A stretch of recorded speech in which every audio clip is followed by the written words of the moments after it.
Okay, folks, it's your buddy Mike Messier. Just saw this really pretty epic film, Fighter, an Indian film. I don't know what, I don't even know what to say. What language of India? It's translated into English subtitles. I've been watching over the last few years some of these Indian films that are released here now in the good old US of A. And I do find myself enjoying them. I have taken a break, maybe as long as a year. I guess I saw a couple that weren't to my liking, so I took a break.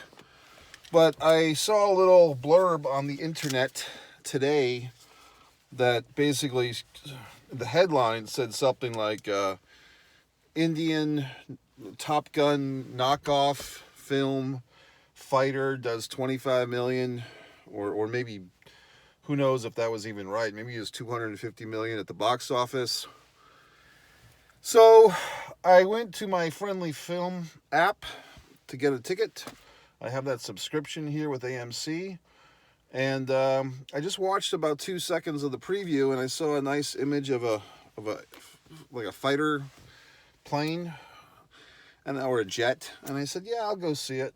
Now, what I was expecting was basically a knockoff, like an Indian version of Top Gun, whether it was, I guess I was assuming Top Gun Maverick, with the same storyline and everything, and that was just based on the headline.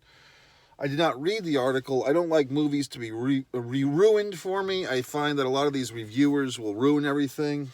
By the way, there will be spoilers later, not quite yet. I'll let you know when. So I didn't read the reviews or even watch the trailer.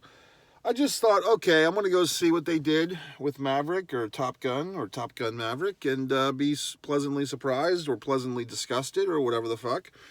And that's all I really had going into this thing. I come into the theater. There was a row of patrons, people, I'm assuming of Indian descent here in Florida, USA. They kind of gave me the look over, or one or two of them did. Probably just, interested or curious about an Americano in the theater to see a film. Indian film. And then there was another, I believe, a couple of rows behind those folks. And then there was just me. So I had the back row to myself. I lounged out. I made my little apartment up there for this cinematic screening. And lo and behold, this movie was very enjoyable, actually. I enjoyed it quite a bit. I would not call this a Top Gun Maverick ripoff or a Top Gun ripoff at all. I'd say there are some similarities, only because both the Top Gun films and this film have the Air Force. In this film, it's the Indian Air Force as a that backdrop. It does have kind of a leading man who's kind of Tom Cruise-esque. This guy, his character's name was Patty. I don't know what the actor's name is, but he's a really, attractive guy, ripped, six-pack abs. They do take fine fun in showing him without a shirt on whenever they can. Very attractive female lead. She plays actually the squadron leader. And what's this movie about? It's actually a war film. Like, if you really think about it, it's a war film against terrorists, like a certain sect of Pakistani terrorists who were attacking India. And in a bigger sense, like, Pakistan in general seems to be the enemy here. Now, pardon my French, but I'm not the biggest world politician or world politics guy. Pardon my ignorance, but I did not know that India and Pakistan had this hatred or this feud or these hard feelings. I mean, there's so much goddamn war and conflict in the world, even within our own country, even within our own municipalities. This town, Jacksonville, apparently has some gang warfare going on that I've been immune to, although this car might be set to give me a drive-by right here. So let's hope I don't get shot while I'm doing this, okay? But basically, just go away, asshole. Go away. God, I hate fucking people. But I didn't know, pardon my ignorance, didn't know about this Indian-Pakistani conflict. All I know about Pakistan is I went to elementary school here in the good old USA with a gentleman, one of my co-students, became a friend of mine. He was from Pakistan. He was a Muslim, or a Muslim, as they might say. Very nice guy. We shared a lot of good laughs together, basically in elementary school and to a lesser extent in high school. I recall this fine gentleman. He liked this song Panama by Van Halen, and he played that very loud in his car. So he was a nice guy. So I never got into world political discussions with him, one way or the other. Um, you know, so I guess if I was a Pakistani person, I would probably be very offended by this film, but I'm not a Pakistani person, so I'm not offended by the film. I don't know what to tell you. Because there always has to be a bad guy. I've said in several of my reviews here on One Mike Messier that the Nazis are always a good enemy for American films, and rightfully so. But it's like whenever you need a bad guy in an American film, you just make him a Nazi. That's a real simple thing. So I did not know that Indian people and Pakistanis were so against each other, but according to this film, that's what I would think. So I don't know, maybe just propaganda. So at times this film did feel like propaganda, pro-Indian, anti-Pakistani, or anti-Pakistani terrorist, at least, propaganda. But what can I tell you? I would say that this film does have an advantage. I saw Top Gun Maverick 5 times in the theater. 5 times. What I would say, the one flaw in Top Gun Maverick, from my memory, is that it did not really have a concrete enemy. And I think they did that on purpose, the filmmakers, because they wanted that film to be as universal as possible. There was also this little sub-controversy of some type of patch on Maverick's jacket that they changed to not offend, I think, the Chinese people. So, of another country, I can't get all these countries straight, okay? I have enough problems dealing with my own. So, in this movie, there is a very clear, defined enemy, and it's Pakistan, and specifically these terrorists in Pakistan. Although in this film, I'll say this, I thought the Pakistani, and even, believe it or not, the terrorists were not just one-dimensional. I mean, they seem to have some reasons for their aggression. Yes, they were the bad guys, and that is obvious, but especially with the Pakistani government, at least you saw some of their perspective in some weird way, I thought. I mean, I don't think it was totally cartoonish or totally, the twisting mustache thing. I thought, some of the bad guys in this movie did have their motivations and so forth. They do, spoilers, they do kind of pour it on at the end where they're talking about, I cut off his finger one by one and then I burned the Indian flag. Like, they're really going for the home run here. And this movie had a lot of subplots. As in Top Gun, you have the deceased Goose, who kind of reemerges in the form of his son Rooster, played by Miles Teller, who I've had body contact with in my life. In this film, it's not a dead friend, it's even better, a dead lover. Our hero, Patty, has a dead, girlfriend, fiancé. Nothing better than a dead fiancé in a film. This woman that was also, a fighter pilot, she died, and then her older brother is now Patty's captain. So of course he's got a dick up his ass. He's pissed off at Patty because of you, asshole Patty. My sister's dead. But yet he's still the best pilot. Like, that's kind of one of these things that we hear in this movie. Like, Patty has fucked up. He's left other people to die in conflict, in battle. Yet he's still their best pilot. Well, I'm willing to go with that. You know what I mean? As far as the special effects goes, I mean, I don't know. I mean, that's one thing that Top Gun Maverick, 2 summers ago, and actually that movie was made like 4 years ago. They held on to it for the pandemic. They wanted the real crowds to come. I don't know if they were using real planes or not, or if it was all CGI or whatever the fuck in this one, but the scenes looked really good. the fighting scenes, I mean, it looked like there was some practical effects, as they say, meaning real fire, real explosives, not real death. But there was a shot where a guy's basically got his face blown off, all fucked up and burned and charred. Good makeup job on that, looked believable.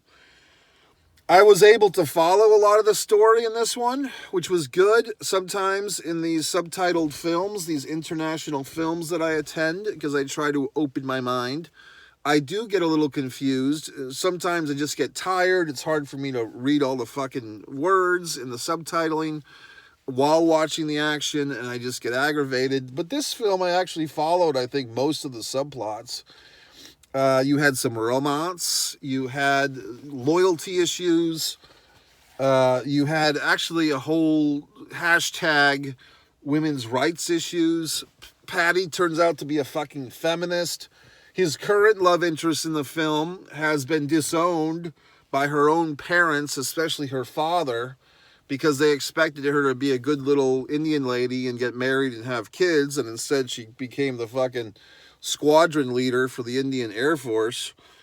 So Patty, by coincidence, runs into her father, and he masterfully pulls off this Jedi mind trick to reunite the disgruntled father with his daughter, his love interest. Very good scene that was.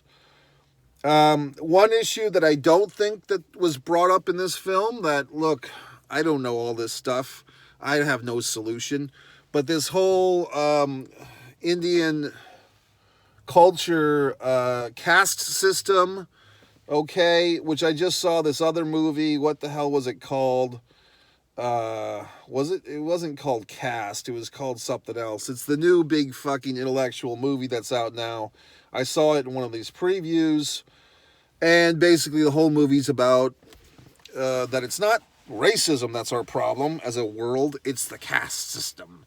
And no place better represents that, sorry India, but India, because they have these poor people at the bottom of the caste order that have to swim in other human defecation as a job, okay? I'm not making this up. So India, get with it, folks. Even out the playing field. Destroy your caste system. It's inhumane. But what the fuck am I going to do about it? I'm just a guy in America. I can't solve the world's problems, okay?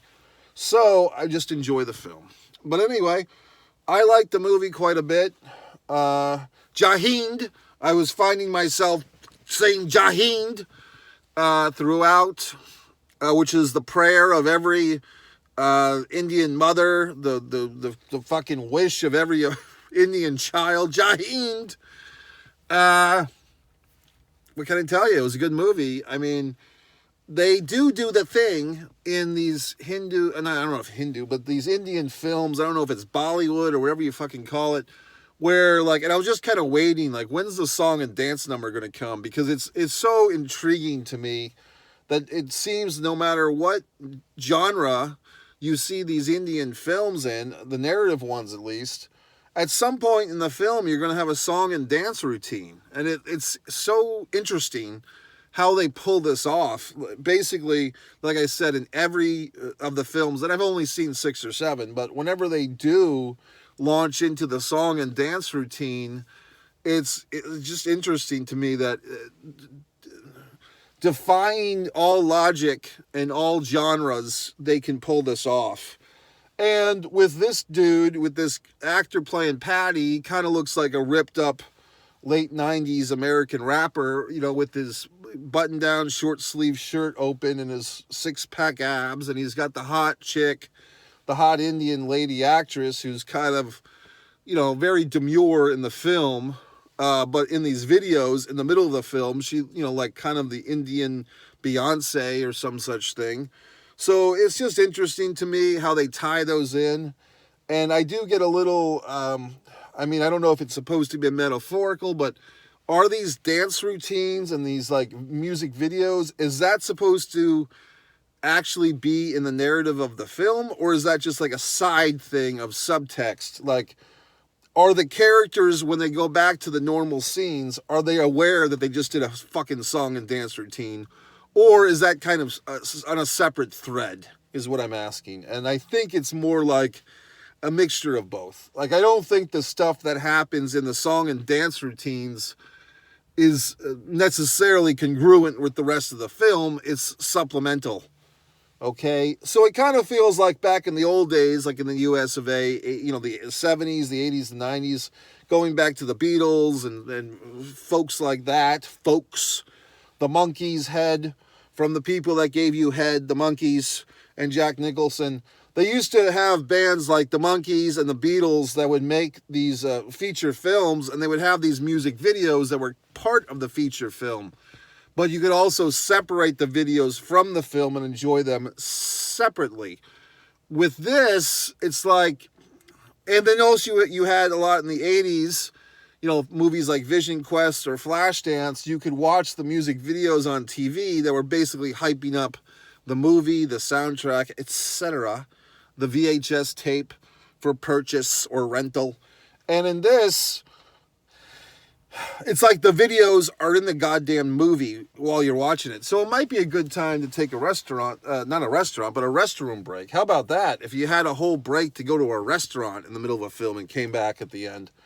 2 hours and 40 minutes, folks, of this thing. About 15 minutes of previews, a little bit shorter than the regular preview time. I had to take, once the movie got started, I took one facility break. From my point of view, I mean, I wasn't, you know, staring these people down the whole time, but I don't think any of my Indian film going friends or strangers that I'm just calling friends, I don't think any of them facilitated at all. So they must have really had to go after the film, because it's 2 hours and 40 minutes, okay? I hope I entertain them by being there. They seem to be intrigued or confused as to why I would be in the audience, but I just like seeing movies, folks, okay? I don't discriminate, all right? I eat, but I don't discriminate. So that's it. So maybe I didn't put over this movie enough. I mean, it's a fun movie. It's exciting. There's all these like storylines bouncing off each other. The actors, I think, all did a really good job of conveying emotion. The Patty guy, I'm assuming he's like their top guy over there, although I've never seen him before, but he looks like a big action star. I mean, he's kind of cool looking, just walking around with his fucking sunglasses and his leather jacket and shit. So, like, kind of Tom Cruise-esque. He looks a bit older. He looks like he's 40 or 50 even, but he's all ripped up.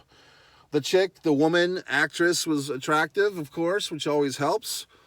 You have a lot of, like, other characters, and sorry, I just get them mixed up. You know what I mean? Not just because there's too many characters for me to remember everyone.